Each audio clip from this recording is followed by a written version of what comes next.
Hey there, welcome to another episode of Hiker Homily. I decided to do a little something different because there's stuff out there. I'm part of several social media platforms that allow you to do, whole groups of interest, including hiking, camping, things like that. And I like to, for Hiker Homily, a lot of the times anyway, I like to pick a topic and kind of pontificate upon that topic. But there's a lot of stuff out online that people are asking, smaller questions that won't take an entire episode to just kind of rant on or give an opinion on and things like that. So I'm going to go through some questions I saw online that I think are like indicative of what's going on in both the backpacking and camping or hiking worlds, and that aren't like necessarily needing a long answer, although with me, as anybody who's been on my channel for longer than a few episodes know, I sometimes just start rambling. Anyway, so here are a few questions that I pulled from online that I think are a general topic that are probably something good to go over, okay? We're gonna let this car go by first. Anyway, so we got this first question. Person writes in and says, should I throw coal on the fire? Which all by itself is kind of I don't know. But then he clarifies, there's a lot of anthracite hard coal where I am. Can I just throw a few stones into the campfire to keep burning and heating overnight? All right, so overnight was the big flag for me. Don't,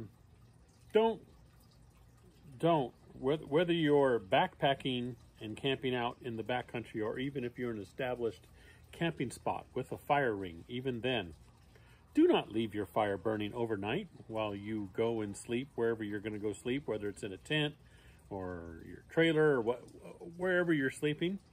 Do not leave your fire unattended and burning overnight. No matter what you're burning, wood, coal, whatever. But my direct answer to this would be no, don't throw coal on the fire. Unprocessed, just lying around in nature coal is not the same as the kind of coal you can buy to put into a fire and things like that. You don't know what else might be mixed in that coal, and it may pop, it may throw sparks. There's all kinds of things that could happen. So no, don't just grab coal off the ground if you happen to be in an area where coal is and start doing that.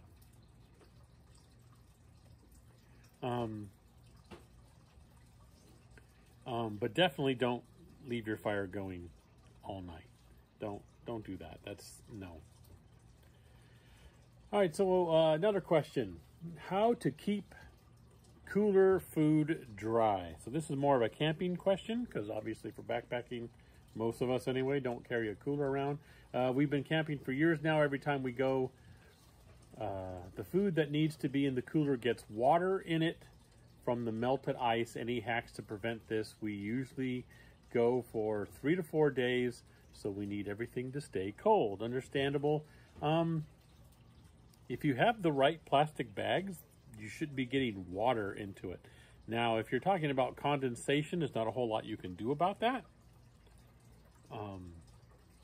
So yeah, I can kind of see that, but this person's position says water is getting into the food. My wife and I do a lot of camping. You've seen some of the stuff that I put online. And we've never had trouble using the proper type of very sealable Ziploc bags that are made for like going into a freezer and things like that. They don't let water in if you close them properly.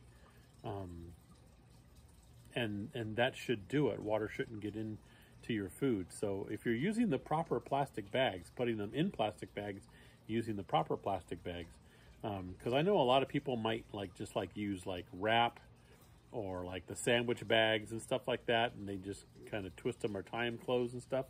Yeah, that might not do it, and those will let water in sometimes and things if you're sitting them for a while. So we use usually like Ziploc freezer bags, things like that, and they close tightly. They don't let water in. We've never had that kind of problem getting water in the food. Next question: Does anyone carry bear spray at all? I mean, anyone? Sure, that's a huge group. Sure, anyone does carry bear spray out there. Me personally, when I've been backpacking, yes, and again, that's because I do my research first. It's not just that I'm going into an area where I know bears could be, but I'll check if there's any recent news about that area. Are the bears really active and aggressive in campsites? Just generally having bears in the area. I've had bear encounters many times, both camping and backpacking, and every time it's been very smooth. It's always been black bears. I've never had encounters with like a brown bear, aka a grizzly bear, things like that. But with black bears, which can be brown colored, by the way, generally they're more docile and they don't want to mess with humans unless there's something else going on with them. They're sick, or they're desperately starving or something like that, or they're defending cubs. Other than that, they generally don't want to mess with humans. They turn around and they go once they hear our voices and stuff like that. But if I have looked and done some research and, oh boy, we were camping there a couple of nights ago and blah, blah, blah, and they were coming right into the thing and they were, going after this and going after... If it sounds like the bears are aggressive there, they've learned human tents mean food and things, I will carry bear spray because it means there's more of a chance of even a black bear deciding, I want to get some food. So I'm not going to turn around and run from this human. I'm going to see if I can intimidate them and stuff like that. So yeah, I'll carry it for defense in places like that, whether it's backpacking or camping. I'll have it sometimes, so I don't do it all the time. So, and really, it's going to be a personal choice. It's not something that you're required most of the time. Again, speaking mostly about black bears, yeah. Unfortunately, black bears it's effective on. Grizzly bears, half the time I hear, do not care. But that's just what I've heard. Like I say, I've never had a grizzly bear encounter. So, there we go with that. Next question is it safe to hike alone at 17? Well, that's a question that has a big qualifier on it. And the qualifier is, it depends. Where? And I mean, that's the best answer I think anyone could give. If anyone gives you a different answer and just flat out tells you no or yes, I think they're being disingenuous in a way, because it really does depend. Certain places, absolutely. Doesn't matter how old you are, you'll be fine.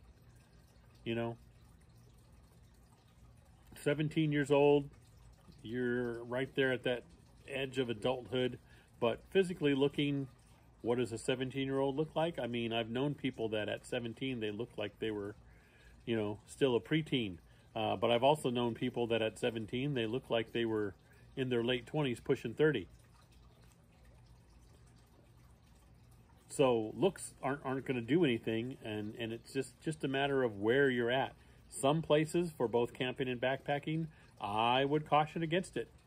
I would caution against hiking alone, period, in certain areas, no matter how old you are. I don't care how old you can be 67 years old. Don't hike alone in that area. Other places, absolutely. Perfectly fine. You can be 15 and be there by yourself and be perfectly fine. But that goes into the whole general thing where hiking alone or not, some people really like it. I have done it out of necessity, but I prefer hiking with other people. There's just a safety issue there, and I don't mean like safety against getting attacked or things like that, but it's just, I mean, even if I were to fall and twist my ankle or slip off of the side of we're going on a side trail and I slip down and I'm hurt down there at the bottom, at least there's someone else there to get help, and they know where I'm at. They know I need help. Okay? Or vice versa. If a friend of mine is injured, I'm there. I can get help, provide help, know that somebody needs help, things like that. When you're hiking alone, you don't have that extra support. So yeah, that's kind of a loaded question. Is it safe to hike alone at 17? I mean, it depends on where, but generally hike with friends. What are your favorite camping meals? This pops up on a lot of groups. A lot of people, they're obviously fishing for ideas. They want to get some good ideas. So I'm going to throw a few out there. My wife and I have had really good, and here's a little camping hack that we do. Chicken fajitas are so simple and easy, and the thing that makes them simple and easy for my wife and I when we camp is the night before we go camping. We plan on that being our first meal, the first night we're camping, and the night before is when we cook the chicken. I cook it all up in my own kitchen, nice, ready to go. We bag it in a nice Ziploc bag so nothing gets in there in the bag. Put that in the cooler. That night, after we've got camp set up and things like that, we set up our camp kitchen. All I have to do is take that chicken from the bag, put it in the pan, basically reheat it so it doesn't take very long. And then other than that, all you need is, a little bit of sour cream, tortillas, and whatever else you want to put on fajitas, salsa, things like that, cheese.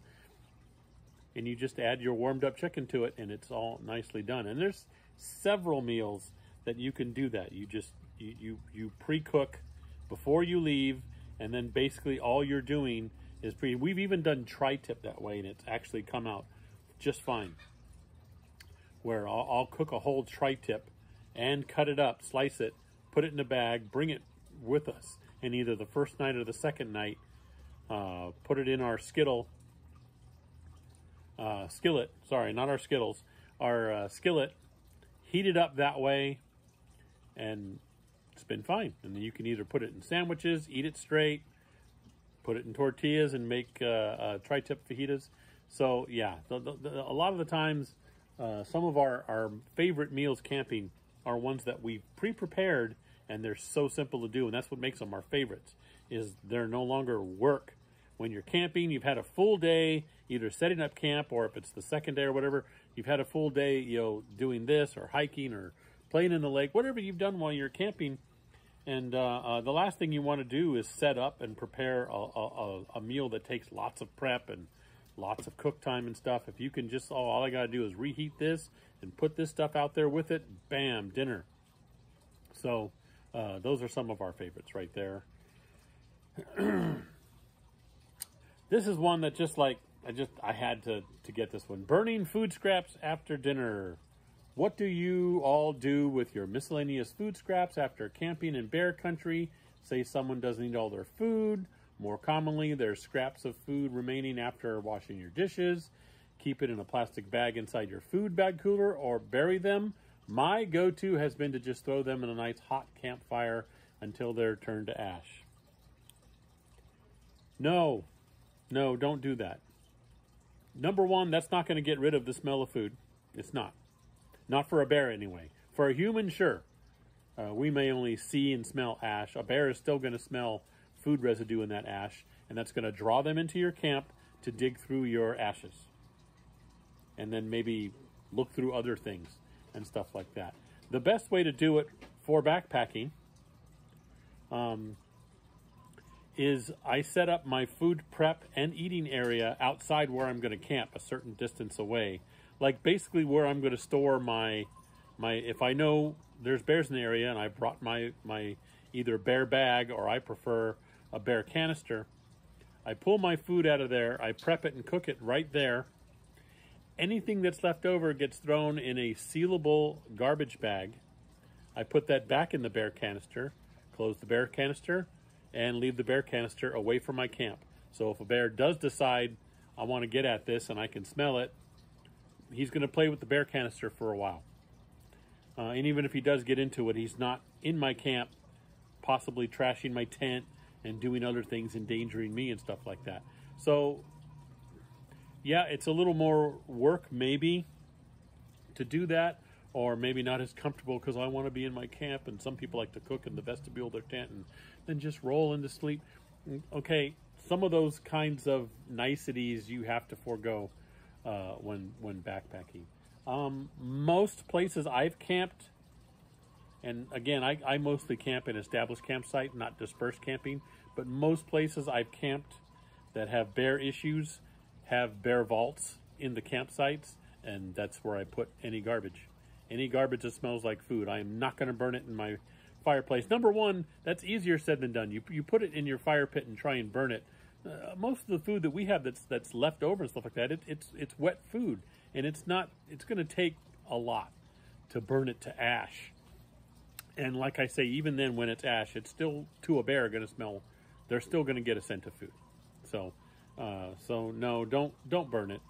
Put it in the proper receptors, And if I'm dispersed camping in an area where there's bears, I'm going to have bear safe things. I'm either going to hang, and that's where I'm going to put my garbage again in a sealable bag, where I put my food and any of my other smelling items and things like that. And it's gonna hang with the rest of the food, or in my bear container. Things like that. Is one Sterapin sufficient for multi-day backpacking trip? Maybe. That's as far as I'm concerned, that's the best answer that you can get. Maybe. Sterapins don't weigh that much. So I would carry more than one. If I needed a Sterapin, I would carry more than one. Just in case, because who knows? Who knows that you need it on day one, and then on the way out you suddenly need another one and it's not there. That's not good. One of them gets damaged. You're getting ready to use one and something happens that makes it unusable. You have a backup. So at least one more, because again, we're not talking about major weight. I know there's ultralighters out there that are like, no, every single teeny tiny micro ounce counts, and that's fine. Live your life. Do it. But for me, if I needed a Sterapin to actually save my life and things like that, it's a life-saving thing. I would want at least one backup, if not a couple backups, and they are not weight prohibitive. There's no reason not to carry one. Sleeping pad dilemma. I've been backpacking a handful of times in the past year. I'm a side sleeper, and I started with a Sea to Summit, either Light XT Ball. Okay, we're getting into a bunch of brand names and stuff. But basically, their issue is sleeping on their side. They're having trouble, and they can't find a comfortable position. Now, I'm a side sleeper myself, and I have found that the advice of a lot of the times we overinflate, aka inflate completely, our sleeping pads, and that's the problem.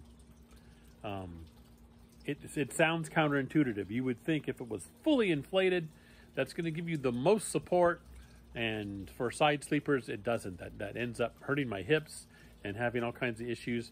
And so what you want to do is if you do inflate it all the way, and then let just enough air out to give it some give, and then you're good. And that should help. That actually acts like more of a natural mattress, a cushioned mattress or cushion, and that'll help. That's just my kind of advice on that.